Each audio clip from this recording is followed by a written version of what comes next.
أعمالنا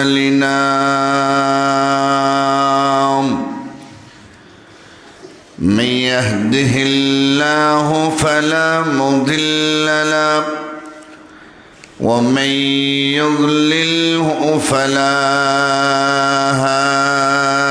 هادي له ونشهد أن لا إله إلا الله وحده لا شريك له ونشهد أن سيدنا وسندنا وحبيبنا وشفيعنا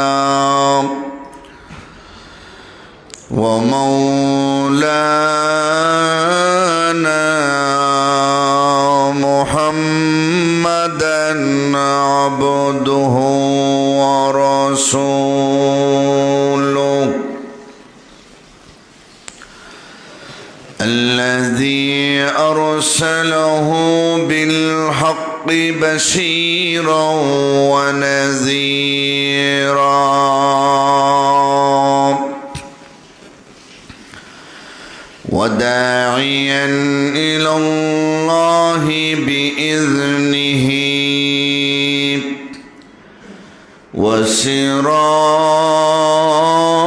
وسراجا منيرا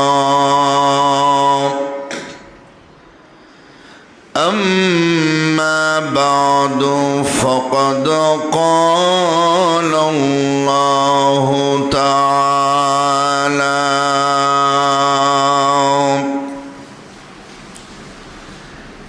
في كلامه المجيد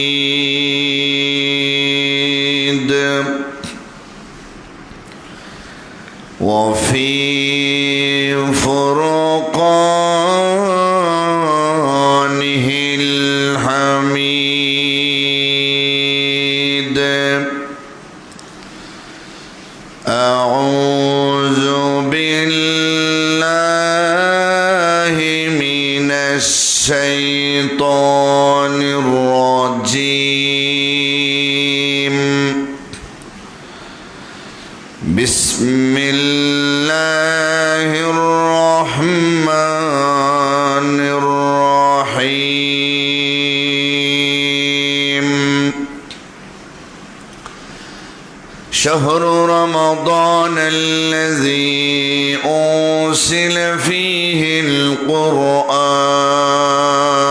القرآن هدى للناس وبينات من الهدى والفرقان فمن شهد منكم الشهر فليصمه ومن كان مريضا أو على سفر فعدة من أيام أخر يريد الله بكم اليسر ولا يريد بكم العسر ولتكملوا العدة ولتكبروا الله على ما هداكم ولعلكم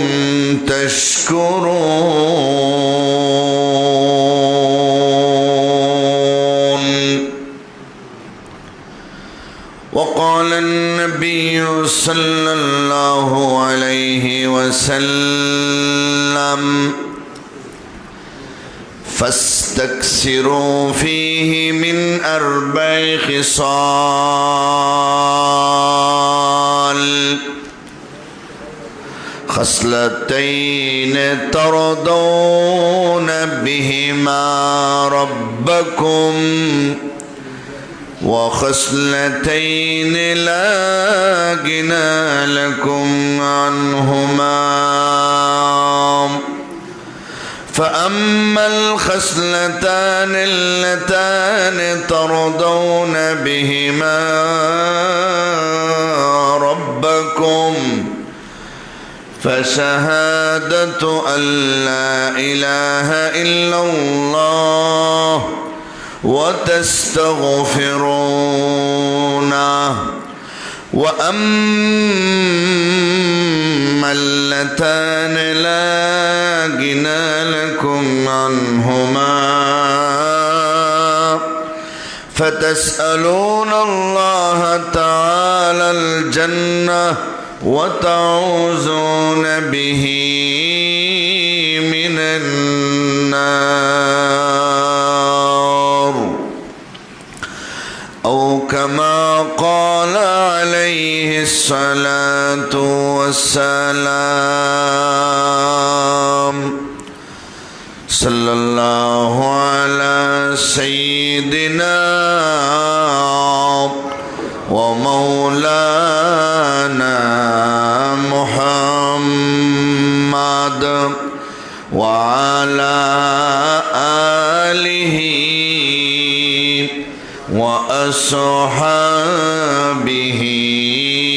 وسلم لا إله إلا الله لا إله إلا الله لا إله إلا الله لا إله إلا الله لا إله إلا الله لا إله إلا الله لا إله إلا الله محمد رسول الله صلى الله عليه وسلم بارك الله لنا ولكم في القرآن العظيم ونفعنا وإياكم بالآيات والذكر الحكيم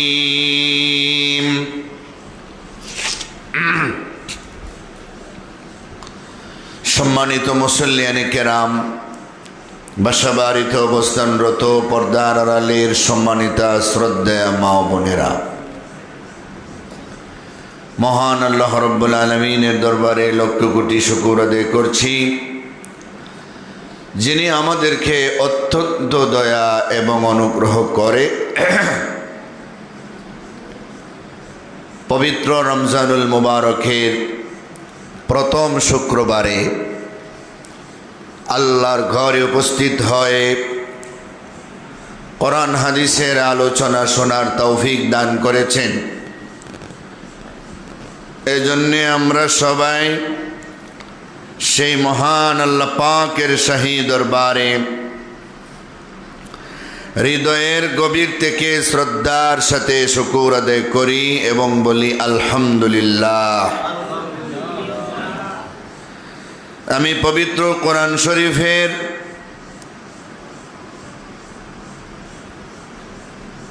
সূরা বাকারার কয়েকটি আয়াতে কারিমা তেলাওয়াত করেছি।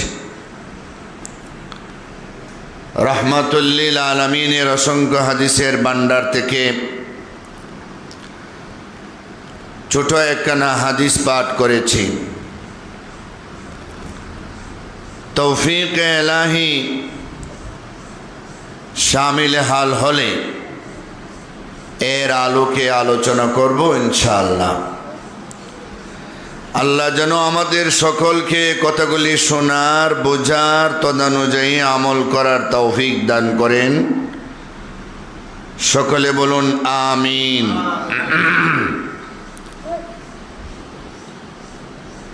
রমজান মাস অত্যন্ত গুরুত্বপূর্ণ একটি মাস, যে মাসে আল্লাহ রব্বুল আলামিন কোরআন শরীফ নাজিল করেছেন। কোরআন নাজিলের মাস, এই মাসের সম্মান মর্যাদা অনেক অনেক বেশি। কোরআন শরীফ এমন একটি কিতাব, আসমানি যত কিতাব ছিল সবার চাইতে সেরা, শ্রেষ্ঠ, সম্মানিত এবং মর্যাদা প্রাপ্ত। সুবহানাল্লাহ। যে কোরআন শরীফের ব্যাপারে আল্লাহর ঘোষণা, এমন ঘোষণা যা অন্য কিতাবের ব্যাপারে ছিল না। কোরআন শরীফ আল্লাহ পাক দুই ধাপে নাজিল করছেন। প্রথম ধাপে লৌহে মাহফুজ থেকে দুনিয়ার আসমান বায়তুল ইজ্জতে, লৌহে মাহফুজ 7 আসমানের উপরে সংরক্ষিত একটা জায়গায় কোরআন শরীফ রক্ষিত ছিল, এখনো আছে। বল হুয়া কুরআনুম মাজিদ ফি লৌহিম মাহফুজ।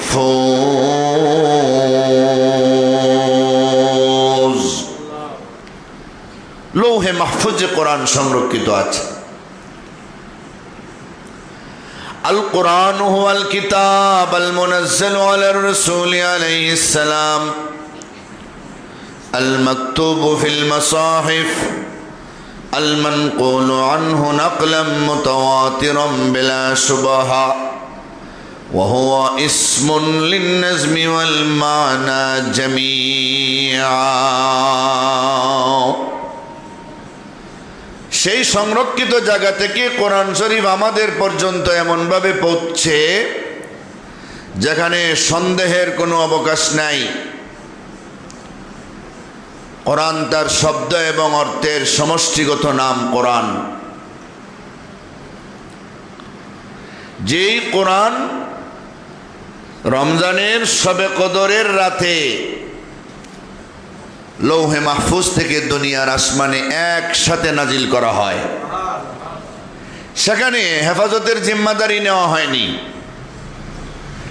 যখন দ্বিতীয় ধাপে দুনিয়ার আসমান থেকে নবীর কাছে 23 বছরের মাক্কি মাদানী জিন্দিগির সমন্বয়ে কোরআন শরীফ নাজিল করা হয়, তখন আল্লাহর ঘোষণা, ইন্না নাহনু নাযালনা যিকরা ওয়া ইন্না লাহু লাহাফিজুন।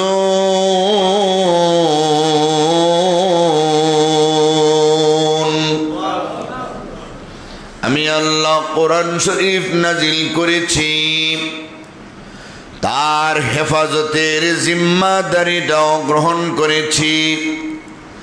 तमाम पृथिवीर बेईमान काफेर यहुदी ख्रिस्टान बौद्ध सब मिले আমার কোরআন ধ্বংস করা তো দূরের কথা, কোরআনের পারা, কোরআনের আয়াত, কোরআনের পাতা, কোরআনের পৃষ্ঠা, কোরআনের লাইন, কোরআনের শব্দ, কোরআনের অক্ষর, কোরআনের একটা অক্ষরের একটা নক্তা পর্যন্ত ধ্বংস করার শক্তি কারো নাই।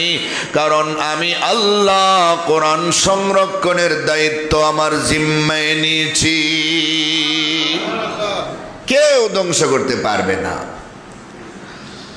রক্ষিত অবস্থায় 100% রক্ষিত অবস্থায় আমাদের পর্যন্ত কোরআন এসে পৌঁছেছে, কিয়ামত পর্যন্ত পৌঁছবে ইনশাআল্লাহ।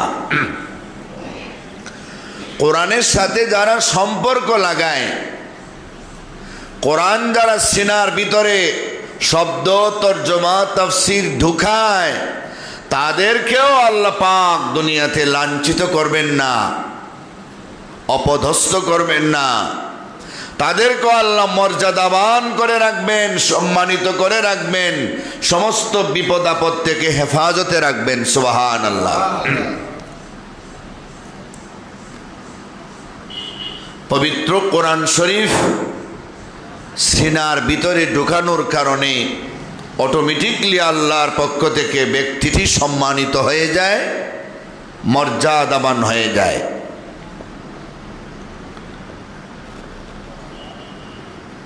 হাফেজ আবুল বারাকাত নামে এক হাফিজ কোরআন আরবের একটি জাহাজে করে আরব সাগরে দিয়ে আসতেছিলেন। আরব থেকে অনেক মানুষ ছিলেন। জাহাজ ডুবিতে সবাই মারা গেল, তিনি কোনো মতে পারে উঠলেন। অনেক পথ হাঁটতে হাঁটতে এক বৃদ্ধা মহিলার বাড়িতে আশ্রয় নিলেন। বৃদ্ধা মহিলা, যার স্বামী নাই, ছেলে নাই, একটা মাত্র মেয়ে, আশ্রয় নিলেন। বড় হতে লাগলেন। ইবনে বতুতা তার সফরনামায়, বিশ্ব ভ্রমণকারী ইবনে বতুতা তার সফরনামায় লেখছেন, আমি যখন সফর করতে করতে মালদ্বীপে গেলাম, যে দেখি এখানে শুধু মসজিদ আর মসজিদ, শুধু নামাজি, শুধু মুসলমান, টুপিওয়ালা, দাড়িওয়ালা, পাঞ্জাবিওয়ালা। আমি আশ্চর্যান্বিত হলাম, এত মুসলমান এখানে কোত্থেকে আসলো, এত মসজিদ কে বানাইলো? তখন এখানকার বয়স্ক মুরব্বীরা আমাকে জবাব দিল, আমরা ছিলাম মূর্তি পূজারী, পাথর পূজারী, অগ্নি পূজারী, গায়রুল্লাহ পূজারী। একজন হাফেজ কোরআনে আমাদের সব পাল্টে দিয়েছে, আমাদের মুসলমান হতে সাহায্য করেছে। সুবহানাল্লাহ। কিভাবে? আমাদের দেশ এটা দ্বীপের দেশ, সাগরের দেশ, দ্বীপের দেশ, অসংখ্য দ্বীপ আমাদের দেশে। আমাদের এলাকায় প্রতিনিয়ত সব মুহূর্তে দেও দানব আইসা আমাদের অত্যাচার করত। আমাদের মেয়েদের নিয়ে যেত, পুরুষদের নিয়ে যেত, ধৈরা ধৈরা দ্বীপে নিয়ে যেত, অন্যায় কাজ কইরা মারত, লাশ নিয়ে আসা হতো, এরকম করত। আমরা অনেক চেষ্টা কইরাও তাদের হাত থেকে আত্মরক্ষার কোনো ব্যবস্থা পাচ্ছিলাম না। শেষ পর্যন্ত আমরা তাদের সাথে, দেও দানবের সাথে একটা আপোষ মীমাংসায় গেলাম, আমাদের কিছু পুরোহিতের মাধ্যমে, ধর্মযাজকের মাধ্যমে, যে আমরা বছরের এক নির্ধারিত দিনে প্রতি বছরে একটা করে সুন্দরী মেয়ে যদি আমরা ওই দ্বীপের একটা মন্দিরে নিয়ে রাইখে আসি, তাহলে সে ওয়াদা দিছে জনসম্মুখে আইসা হামলা করবে না, আর কেউ সাথে অত্যাচার করবে না, একটা মেয়ে বছরে পাইলেই সে সন্তুষ্ট। এই মর্মে আমরা লটারি করে, কোন বছর কার মেয়ে পড়বে আমরা লটারি করে নির্ধারণ করে একটা করে মেয়ে আগের দিন সন্ধ্যাবেলা সাজিয়ে গুছিয়ে সৈন্যবাহিনী দিয়া সোয়ারিতে উঠাইয়া মন্দিরে নিয়ে রাখি, পরের দিন তার লাশ নিয়ে আইসা আমরা হয় দাফন করি, না হয় আগুন দিয়ে জ্বালাই। এক বছরের ঘটনা, এক বৃদ্ধা মহিলার একটা মেয়ে ছিল সুন্দরী, তার পালা আসলো লটারির মাধ্যমে। মহিলা কাঁদতে লাগলো, আগামী অমুক দিনে আমার মেয়েকে নিয়ে যাবে, শেষ সম্বল আমার একটা মাত্র মেয়ে। হাফেজ আবুল বারাকাত ওই মহিলার ঘরেই লালিত পালিত হচ্ছিলেন। উনি পাহাড় থেকে লাকড়ি সংগ্রহ করতেন, কাম কাজ কইরা ফ্যামিলি নিয়ে চলতেন দীর্ঘদিন ধরে। মহব্বত লেগে গেছে তো মা বলে ডাকতেন, মেয়েকে বোন বলে ডাকতেন। আইসা যখন দেখলেন বৃদ্ধা মহিলা কান্দেন, জিজ্ঞাসা করলেন, মা আপনি কান্দেন কেন?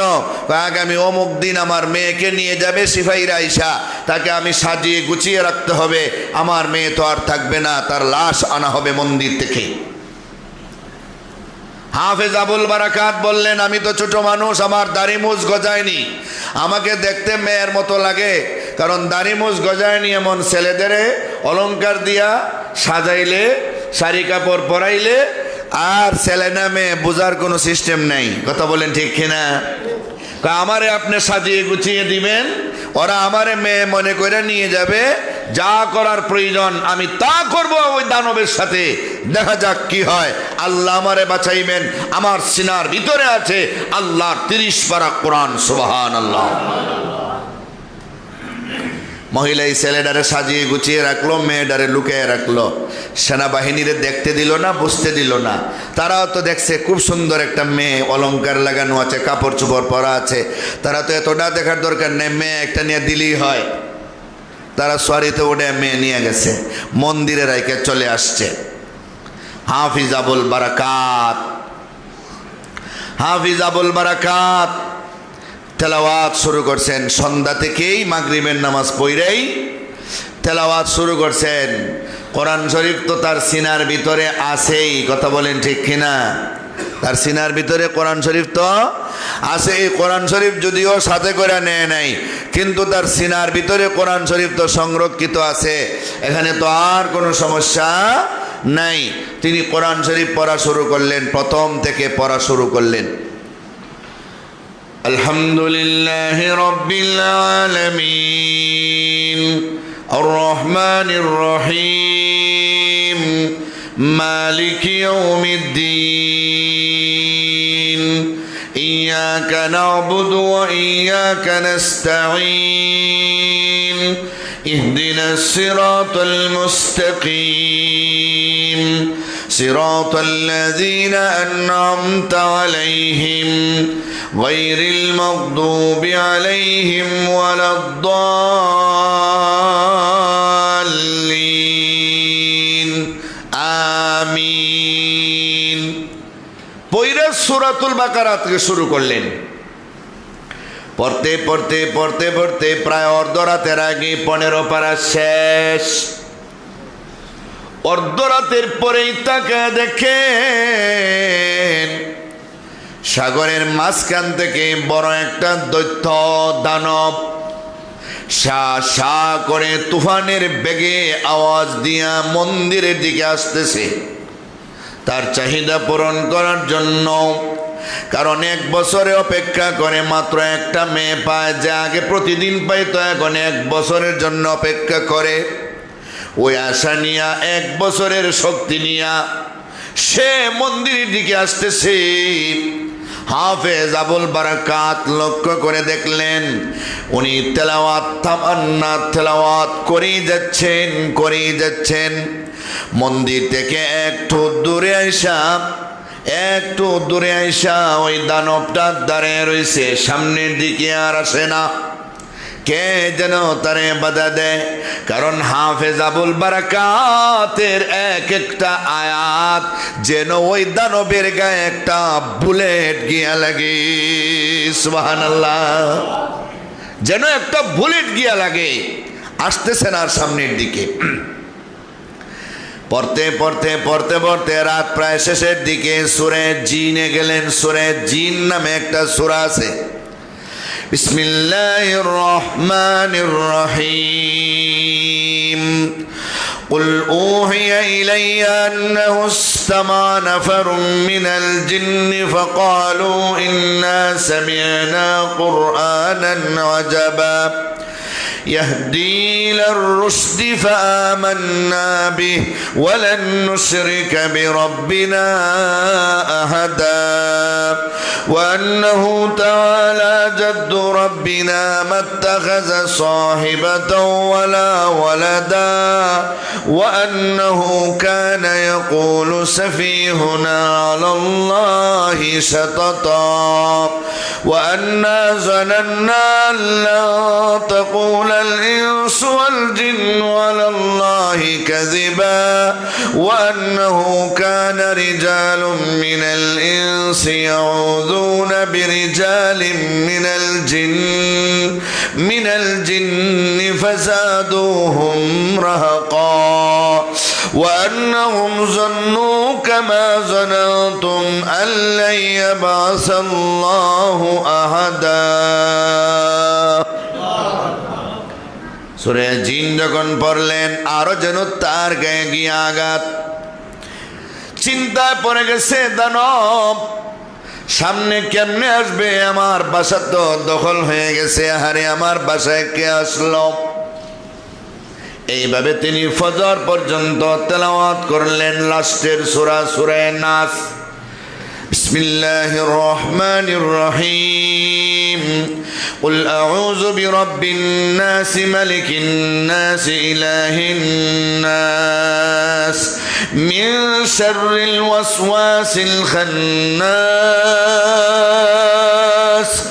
الذي يوسوس في صدور الناس من الجنة والناس ফজর পর্যন্ত সূরা নাস তেলাওয়াত করলেন। সেখানে জিন ইনসানের শারারত থেকে, অনিষ্টতা থেকে আল্লাহর কাছে পানা চাওয়া হয়েছে। এইভাবে যখন সূরা নাস শেষ করলেন, ওই দানবটা আর দাঁড়াইতে পারল না, চলে গেল। হাফেজ আবুল বারাকাত ওই মন্দিরের ভিতরে ফজরের নামাজ পড়লেন, সূর্য উদয়ের পরে ইশরাকের নামাজ পড়লেন, আরো কিছুক্ষণ পরে চাস্তের নামাজে দাঁড়াইলেন। সিপাহীরা সকালবেলা প্রতি বছরের মতো লাশ আনার জন্য রওনা হলো। যাইয়া দেখে, আরে কি, এখানে তো কোনো লাশ নাই, এখানে তো একজন ছেলে নামাজ পড়তেছে। সালাম ফিরানোর পরে জিজ্ঞাসা করে, ও ছেলেরে, আমরা তো একজন মেয়ে রাখছিলাম, ওই মেয়ের লাশ কোথায়? আমরা তো কোনো ছেলে রাখি নাই, তোমার বাড়ি কোথায়? হাফেজ আবুল বারাকাত বলেন, ও সিপাহীরা, তোমরা কোনো মেয়ে রাখো নাই রে, তোমরা আমার এই রাখছিলা। আমি ওই বৃদ্ধা মহিলার বাড়িতে আশ্রয় নিয়েছিলাম, মেয়ের জামা কাপড় লাগাইয়া, মেয়ের অলংকার লাগাইয়া আমি সোয়ারিতে উঠে বসেছিলাম। আমারই তোমরা রাখছিলা। যেই দানবে তোমাদের মেয়েদের এইভাবে হত্যা করত, আজ আমার সাথে যুদ্ধ করে পারে নাই। আমি ছোট হতে পারি, কিন্তু আমার সিনার ভিতরে আছে আল্লাহ 30 পারা কোরআন। ওই কোরআনটারে অস্ত্র বানাইয়া দানবের সঙ্গে যুদ্ধ করে আমি জয়লাভ করেছি, দানব পলাইতে বাধ্য হয়েছি। তারা কি কয় রে, বিশ্বাস তো করা যায় না। হ্যাঁ, তারা নিয়ে গেছে বাদশার দরবারে, বাদশারও বিশ্বাস হয় না। বাদশাহ কয়, আগামী বছর কি তুমি এইভাবে দানবের সাথে যুদ্ধ করতে পারবা? আমরা তখন আর অলংকার পরাইয়া কোনো মেয়েরে তো আর দিব না, ডাইরেক্ট তোমারে দিব। আর তোমারে যদি আবার জিন্দা আনতে পারি, তখন আমাদের বিশ্বাস পাকাপুক্ত হবে। হাফেজ আবুল বারাকাত বললেন, আমি অবশ্যই যাব। বাদশাহ ডাকতে বলেন, এ আবুল বারাকাত, আগামী বছর যদি ওই দানবের সঙ্গে তুমি যুদ্ধ করে জয়লাভ করতে পারো, তাহলে আমি ওয়াদা দিলাম, তুমি যেই ধর্মের মানুষ, আমি তোমার হাতে হাত রাইকা কালেমা পয়রা মুসলমান হয়ে যাব। 1 বছরের অপেক্ষায় সবাই আছেন। হাফিজ আবুল বারাকাত আছেন, দেশের মানুষেরাও আছেন আশ্চর্য ঘটনা দেখার জন্য। 1 বছর পরে ওনারে সরিতে কইরা নিয়ে আবার রাখা হলো মন্দিরে। আগের বারের মতো উনি তেলাওয়াত শুরু করলেন। মাঝরাতে দানব ওই জায়গাতে আসলো, গতবার যেই জায়গাতে আসছিল, কিন্তু আর সামনে বাড়ে না। এইভাবে ফজর পর্যন্ত তেলাওয়াত করার পরে দানবার মন্দিরে আসতে পারে নাই। হাফেজ আবুল বারাকাতের কোনো ক্ষতি করতে পারে নাই। দানব এবার চিল্লায় বলে, তুমি কে রে, আমার ঘর দখল করে ফেলেছ, আমি আর ওই মন্দিরে আসব না, আমি আর ওই মালদ্বীপের কাউরে আক্রমণ করব না। আমি বুঝতে পেরেছি আমার বাসা দখল হয়ে গেছে, আমি তোমার কোরআনের মোকাবেলা করা সম্ভব না, আমি ওয়াদা দিয়ে গেলাম আর কোনোদিন আসব না। এইভাবে হাফেজ আবুল বারাকাত রে এই বছরে সরিতে কইরা বাদশার দরবারে আনা হলো। বাদশা এবারে জিজ্ঞাসা করে, ও হাফেজ আবুল বারাকাত, তুমি কিসের বিনিময়ে ওই দানবরে দৌড়াইয়া দিলা? তোমার অস্ত্রটা কি? আমার অস্ত্রটা হলো কোরআন, যে কোরআন আল্লাহ প্রথম ধাপে নাজিল করেছিলেন লৌহে মাহফুজ থেকে দুনিয়ার আসমানে, দ্বিতীয় ধাপে ওখান থেকে নবীর কাছে 23 বছরের মাক্কি মাদানী জিন্দেগির সমন্বয়ে কোরআনের হেফাজতের জিম্মাদারি আল্লাহ গ্রহণ করেছে। কোরআন যার সিনার ভিতরে আছে, মহান সুবহানাল্লাহ, তারও হেফাজত করে। আমার সিনার ভিতরে কোরআন আছে, দানবে আমার কোনো ক্ষতি করতে পারে নাই। ওই কোরআন দিয়ে আমি যুদ্ধ করেছি। ভাই তোমার কোরআনটা আমার একটুবার পয়রা শোনাও। তখন তার মনে হয়ে গেছে হযরতে ওমর যখন তরবারি নিয়া আল্লাহর নবীর মাথা আনার জন্য আবু জেহেলের কথায় গিয়েছিলেন, কিন্তু বোন আর বোনের জামার কণ্ঠে তেলাওয়াত শুইনা তিনি মুসলমান হওয়ার জন্য নবীর কাছে গিয়া মাথা নত করে ফেললেন। ওই দিন বোন আর বোন জামাই ওমরের সামনে সূরা তাহা পড়ছিল। সুবহানাল্লাহ। হাফেজ আবুল বারাকাত সূরা তাহা শুরু করেছে, বিসমিল্লাহির রহমানির রহিম, তাহা মা আনজালনা আলাইকাল কুরআনা লিতাশকা ইল্লা তাযকিরাতাল লিমান ইয়াখশা তানজিলাম মিম্মান খালাকাল আরদা ওয়াস সামাওয়াতিল উলা আর-রাহমানু আলাল আরশি ইসতাওয়া লাহু মা ফিস সামাওয়াতি ওয়া মা ফিল আরদি ওয়া মা বাইনাহুমা ওয়া মা তাহতাস সারা ওয়া ইন তাজহার বিল কওলি ফাইন্নাহু ইয়ালামুস সিররা ওয়া আখফা আল্লাহু লা ইলাহা ইল্লা হুয়া লাহুল আসমাউল হুসনা। এইভাবে সূরা তাহা পড়ছে। আর বাদশা ডাক দে বলে, ওরে হাফেজ আবুল বারাকাত, যদি আমারে মুসলমান বানাতে চাও তাহলে তোমার হাতটা বাড়াও, আমি আর দেরি করব না রে। যেই কোরআনের মাধ্যমে ওই দানবরে তাড়াইয়া দিলা, যা আমরা সারা দেশের সিপাহী নিয়ে সৈন্য নিয়েও পারি নাই, আমি আর বেঈমান থাকতে চাই না রে। আমি তোমার হাতে হাত রাইকা কালেমা পয়রা মুসলমান হয়ে যেতে চাই। ওই দিনে প্রায় 65,000 মানুষ তার রাজ দরবারে ছিল। 65,000 মানুষের এবারে রাজারে বাদশারে ডাক দে বলে, ও আমাদের রাজা, আপনি মূর্তি পূজার ধর্মে আমাদের সেরা ছিলেন, আপনি আমাদের বাদশা ছিলেন, আমরা আপনার কথা মানতাম, আপনার কথায় উঠতাম বসতাম খাইতাম চলতাম পড়তাম। এবারে আমাদেরকে জাহান্নামী বানাইয়া আপনি তো জান্নাতের লাইনে উঠে গেলেন, এটা তো আপনি ভালো কাজ করলেন না।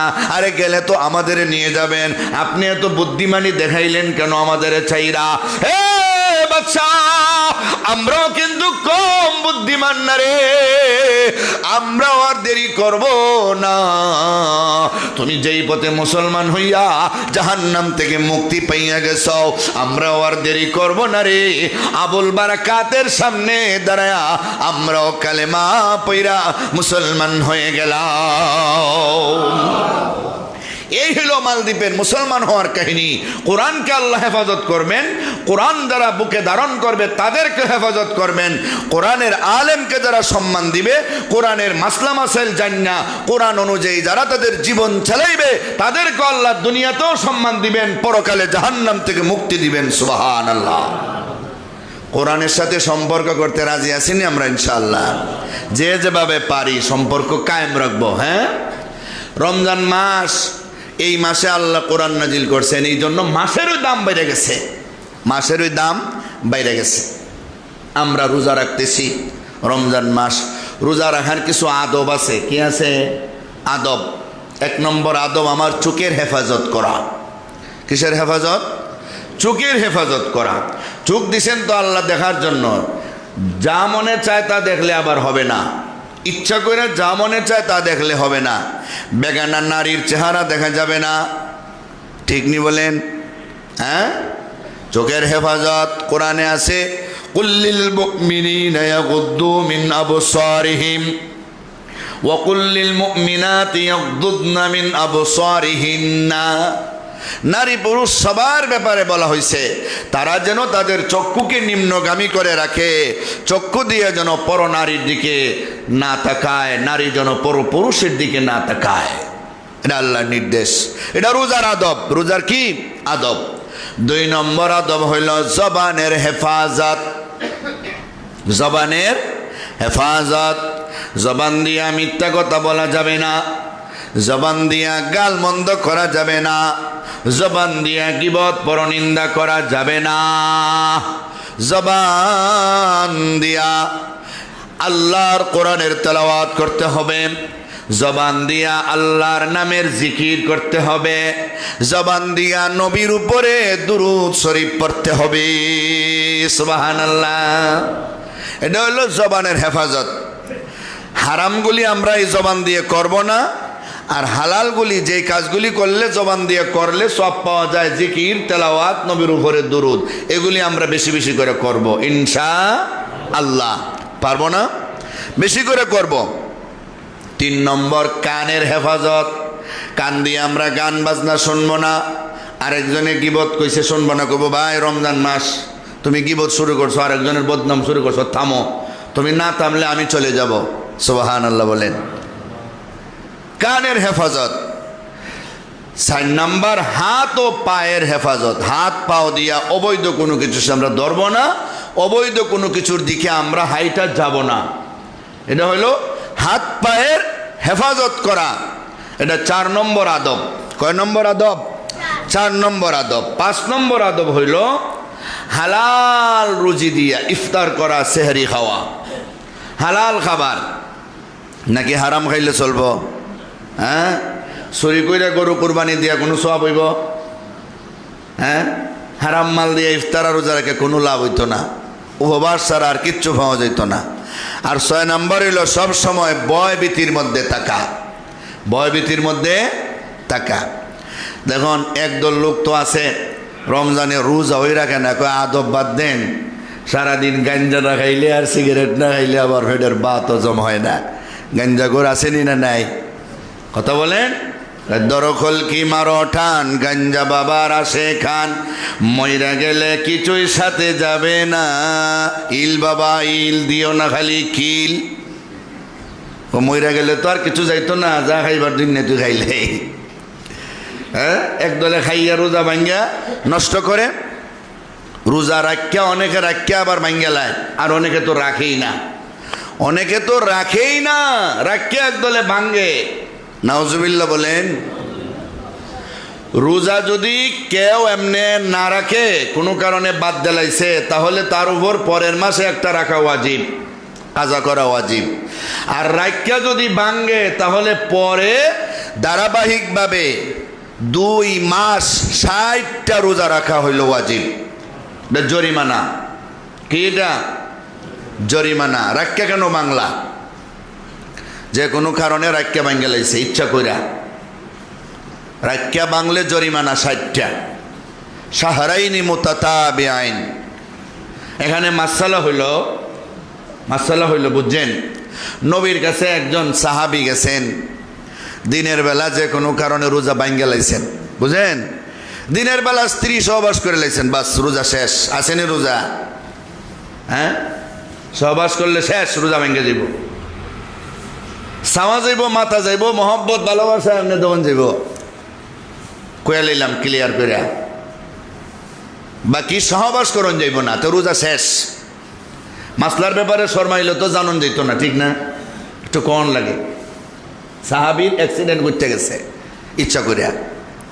এখন নবীর দরবারে গিয়া বলছেন আমি এখন কি করব? নবী বললেন 1 নম্বর গোলাম আজাদ করো, গোলাম।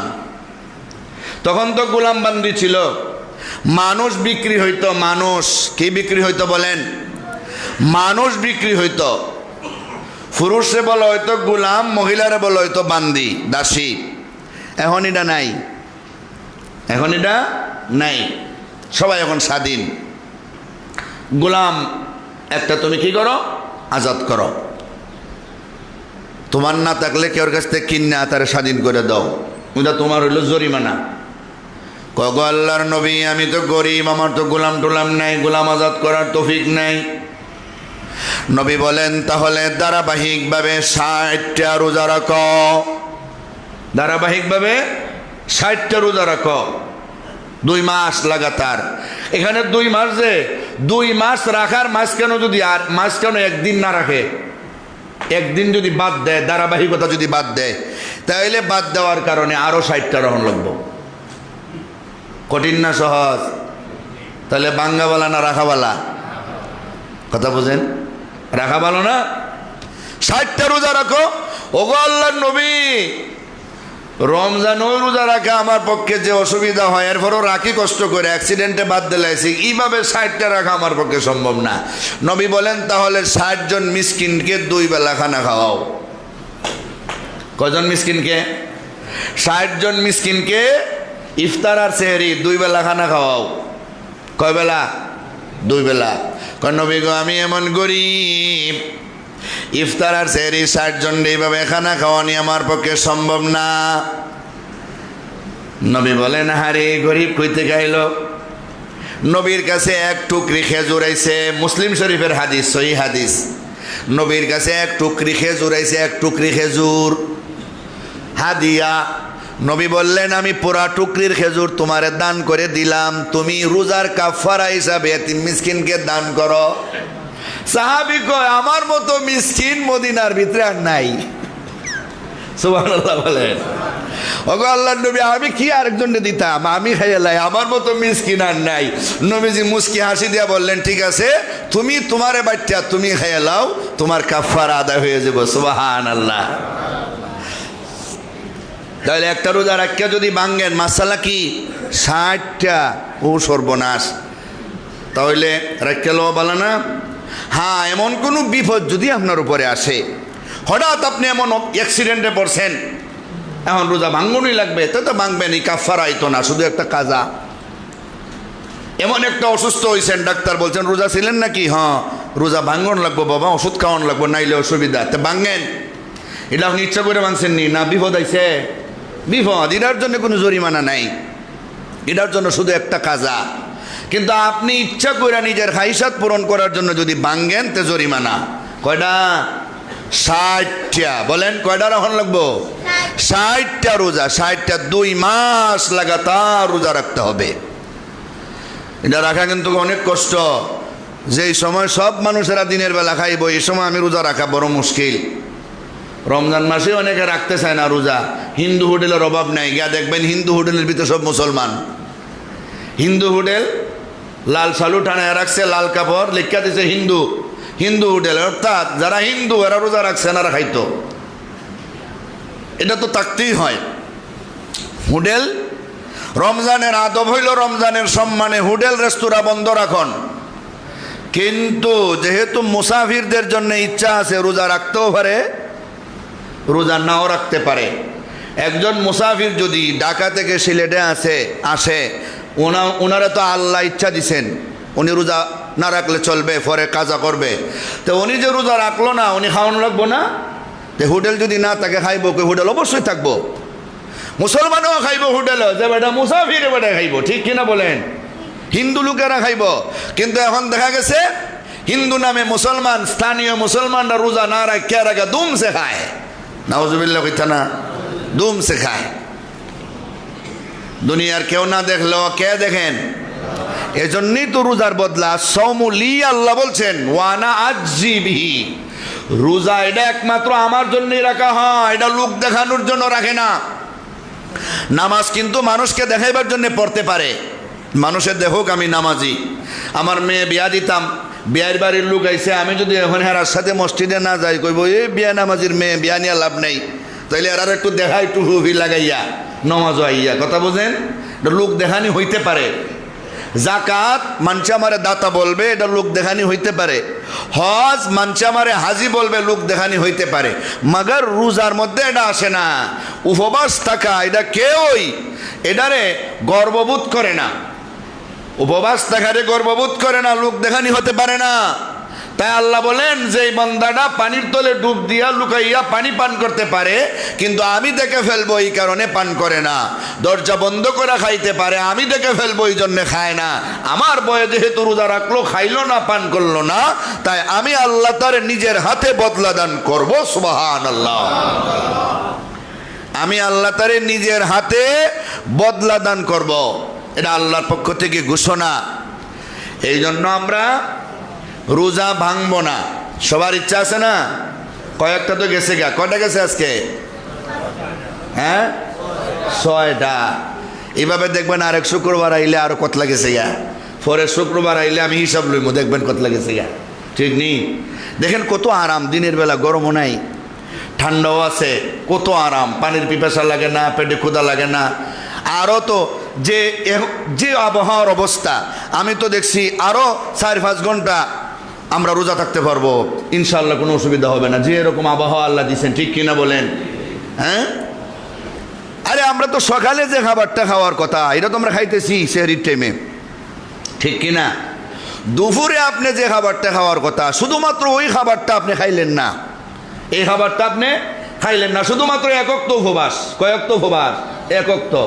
এও রাতের 10টা যেখানে ভাত খেবার কথা, এখানে আপনি মাগরিবের সাথে সাথে প্লেট লইয়া বয়ে দুম খানি শুরু হইব।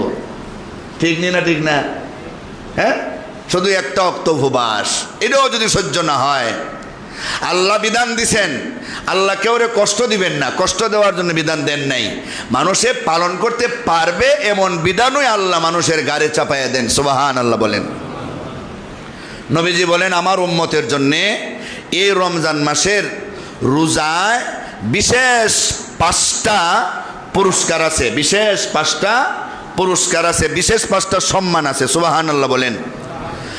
নবী বলেন, উতিয়াত উম্মতি ফি রমাদান খামসু খিসালিন, 5টা সম্মান আল্লাহ তাআলা আমার উম্মতের জন্য রমজান মাসে দান করছেন। কয়টা সম্মান? 5টা সম্মান। তার মধ্যে একটা, ওলা খালুফু ফামিস সাইম আতয়াবু ইনদাল্লাহি মির রিহিল মিস। রোজাদারের খালি পেট থাকার কারণে মুখের যে একটা দুর্গন্ধ আসতে পারে, যদি আসে, এই মুখের দুর্গন্ধটা আল্লাহর কাছে জান্নাতের মেশকো আম্বরের চাইতো দামি। এটা দুনিয়ার দুর্গন্ধ হইতে পারে, মরণের টাইমে আল্লাহ তাআলা আপনার মুখের দুর্গন্ধটার এরকম দামি বানিয়ে দিতে পারে। আর সর্বোচ্চ হাসরের ময়দানে এই মুখের দুর্গন্ধটারে হাসরের ময়দানে আপনার মুখ থেকে আল্লাহ জান্নাতের মেশক আম্বরের সুঘ্রাণ বাহির কইরা প্রমাণ করে দিবে আশপাশের মানুষদের যে এই ছিল রোজাদার, এই জন্য তার মুখ থেকে এই ঘ্রাণ বাইরিতেছে। সুবহানাল্লাহ। এটা হলো 1 নম্বর সম্মান। 2 নম্বর, ওয়াস্তাগফিরু লাহুমুল মালাইকাতু হাত্তা ইফতিরুন। একবারে সেহরির পর থেকে নিয়ে সুবে সাদিকের পর থেকে নিয়ে ইফতার পর্যন্ত নূরের ফেরেশতারা রোজাদারের জন্য আল্লাহর কাছে মাগফিরাত কামনা করে। 3 নম্বর, ওয়ায়ুসাফফাদু মারাদাতুস শায়াতিন। শয়তান রে আল্লাহ তাআলা রোজাদারদের জন্য বন্ধ করে রাখছেন, জিনজির দিয়া, শিকড় দিয়া আবদ্ধ করে রাখছেন। অন্য মাসে যা ক্ষতি করতে পারে রমজানে তা পারবে না, আবদ্ধ করে রাখছেন। এটা হলো 3 নম্বর উম্মতের রোজাদারদের জন্য সম্মান আর মর্যাদা। কয় নম্বর গেল? 3 নম্বর। 4 নম্বর হইল রোজাদারদের জন্য আল্লাহ পাক জান্নাতটারে সাজায় রাখেন, জান্নাতটারে সাজায় রাখেন, প্রতিদিন তার জান্নাতটারে সাজায় রাখেন। সুবহানাল্লাহ। আর 5 নম্বর হইল রমজানের আখিরি রাইতে আল্লাহ রব্বুল আলামিন সমস্ত রোজাদারের জীবনের সমস্ত গুনাহ মাফ কইরা ঘোষণা দিয়া দিবেন। সুবহানাল্লাহ। তাহলে লাভ আসেনি না নাই? এটা হলো 5টা বৈশিষ্ট্য রোজাদারদের জন্য। রমজানে আমরা কি কি আমল করব, নবীর পক্ষ থেকে হাদিস আছে। নবী বলেন, ফাস্তাকসিরু ফিহি মিন আরবাই খিসালিন। তোমরা রমজানে বেশি করে 4টা কাজ করো। 4টা কাজ। কয়টা কাজ? 4টা কাজ করো। খাসলাতাইনে তারদাউনা বিহিমা রাব্বাকুম ওয়া খাসলাতাইনে লা গিনা লাকুম আনহুমা। 2টা কাজ করবা আল্লাহকে রাজি খুশি করার জন্য, আল্লাহর জন্য। আর 2টা কাজ করবা তোমরা নিজের জন্য, যে 2টা ছাড়া তোমাদের কোনো উপায় নাই। আম্মাল খাসলাতানিল্লাতানি তারদাউনা বিহিমা রাব্বাকুম ফাশাহাদাতু আল্লা ইলাহা ইল্লাল্লাহ ওয়া তাস্তাগফিরুনা। যে 2টা আমল করলে আল্লাহ রাজি হবেন, আল্লাহ খুশি হবেন, তার একটা হইল বেশি করে কালিমায়ে শাহাদাত পড়ো। বেশি করে কি পড়ো? কালিমায়ে শাহাদাত পড়ো। আর 2 নম্বর হইল বেশি করে ইস্তেগফার করো, আস্তাগফিরুল্লাহ আস্তাগফিরুল্লাহ পড়ো, তওবা করো। وأما الخصلتان اللتان لا غنى لكم عنهما فتسألون الله تعالى الجنة وتعوذون به من النار। আর যে দুইটা আমল ছাড়া তোমাদের কোনো উপায় নাই, বেশি বেশি করে আল্লাহর কাছে জান্নাত কামনা করো, জাহান্নাম থেকে মুক্তি চাও, আর বলো আল্লাহুম্মা ইন্না নাসআলুকাল জান্নাতাল ফিরদাউস ওয়া নাউযু বিকা মিনান নার। আল্লাহ আমারে জান্নাতুল ফেরদাউস দান করো, জাহান্নাম থেকে আমারে মুক্তি দান করো। এটা হলো বেশি বেশি করে করতে হবে। কথা বলেন ঠিক কিনা? হ্যাঁ, তাহলে পেয়ারে হাজিরিন, একান্ত অসুস্থ না হইলে, বেশি কঠিন বেমার না হইলে আমরা কেউ রোজা বাদ দিব না। কারণ একটা বাদ দিলে তো আবার কাজা করতে হয়, আর রাখা বাদ দিলে তো 60টা রাখার জরিমানা এসে পড়ে। তাই আমরা রোজা রাখার চেষ্টা করব পিওরভাবে। রোজার দিনে আমরা গীবত করব না, মিথ্যা কথা বলবো না, পরনিন্দা করব না, হারাম মাল দিয়ে ইফতার সাহারি খাইব না, ইনশাআল্লাহ। পারবো না? হ্যাঁ, সেহরি খাওয়া যেন টাইমের আগে আগে শেষ হয়, ইফতার যেন টাইমের পরে হয়। সেহরির টাইমের পরে যেন আমি খাই না, ইফতারের টাইমের আগে যেন খাই না, খাইলে শেষ। এই মাত্র 1 মিনিটের ব্যবধানে আপনার রোজা শেষ। ঠিক না? ঠিক না? এটা একটু হিসাব করতে হবে খুব ভালো করে। ক্যালেন্ডার আছে, টাইম আছে, সব বুঝা শূন্য হিসাব করে করতে হবে। পারবো না ইনশাল্লাহ? হ্যাঁ, রোজার দিনে যদি হালকা কিছু বমি হয়ে যায় রোজা নষ্ট হবে না, একটু রক্ত যদি বাইর হয়ে যায় রোজা নষ্ট হবে না। ইনজেকশন দিতে পারবেন, রক্ত ঢুকাইতে পারবেন, কোনো সমস্যা নাই। রক্ত বাহির করে আরেকজনকে দান করতে পারবেন, রোজা আপনার রোজা নষ্ট হবে না। সুবহানাল্লাহ বলেন। তো সহজ। ঠিক না? ঠিক না? হ্যাঁ, তাহলে চোখে যদি ওষুধ দেন, ওষুধে কিন্তু সমস্যা নাই, এই ওষুধে আপনার রোজা নষ্ট হবে না। তবে কানে যদি এমন কিছু ওষুধ দেন, যে ওষুধটা, কানের ওষুধ 2 ভাগে বিভক্ত, যে ওষুধটা ভিতরে যায়, অনেক সময় কানে দিলে এটা ভিতরে যায়, ভিতরে যায় যদি মানে পেটের ভিতরে যাওয়ার সম্ভাবনা যদি থাকে, এমন কিছু হইলে রোজা নষ্ট হওয়ার সম্ভাবনা। তাই দিনের বেলা না দেওয়াই উত্তম, এটা রাতের বেলা দিলে ভালো। কি বলেন? রাতের বেলা দেওয়ান। নাকে দিয়ে যে অনেক সময় গ্যাস দেওয়া হয়, মুখে দিয়ে গ্যাস দেওয়া হয়, আছে না এমন কিছু রুগী গ্যাস দেয়, ইনহেলার ব্যবহার করে, গ্যাস জাতীয়, যেটা গ্যাস জাতীয়, এটা কিন্তু ভিতরে যাইব, এটা দেওয়া যাবে না। পেটের ভিতরে কিছু গেলে কিন্তু রোজা নষ্ট হয়ে যাব, পেটের ভিতরে কিছু গেলে রোজা নষ্ট হয়ে যাব। তাহলে এগুলির থেকে আমরা বাচ্চা থাকবো। যেটা সন্দেহ লাগে আপনি একজন আলেমরে জিজ্ঞাসা করবেন, প্রয়োজনে আমারও ফোন করবেন, আমি বলে দিব ইনশাআল্লাহ। তো আমরা চেষ্টা করব রোজাটা যেন আমাদের সঠিকভাবে রাখা হয়, রোজা যেন আমাদের সঠিকভাবে রাখা হয়। পুরা রমজান এমনভাবে আমরা রোজা রাখবো যেন আস্তাটা বছর আমরা রোজার ঠেলায় সুন্দরভাবে চলতে পারি, আমল আখলাক ঠিক করে চলতে পারি। আল্লাহ যেন আমাদের তৌফিক দান করেন, সকলে বলুন আমিন। আল্লাহুম্মা সাল্লি আলা মুহাম্মাদ ওয়া আলা আলি মুহাম্মাদ কামা সাল্লাইতা আলা ইব্রাহিম ওয়া আলা আলি ইব্রাহিম ইন্নাকা হামিদুম মাজিদ। আস্তাগফিরুল্লাহ ইন্নাল্লাহা গফুরুর রহিম। আস্তাগফিরুল্লাহ ইন্নাল্লাহা গফুরুর রহিম। আলহামদুলিল্লাহিল্লাযী হাদানা লিহাযা ওয়া মা কুন্না লিনাহতাদিয়া লাওলা আন হাদানাল্লাহ। রব্বানা যালামনা আনফুসানা ওয়া ইল্লাম তাগফির লানা ওয়া তারহামনা লানাকুনান্না মিনাল খাসিরিন।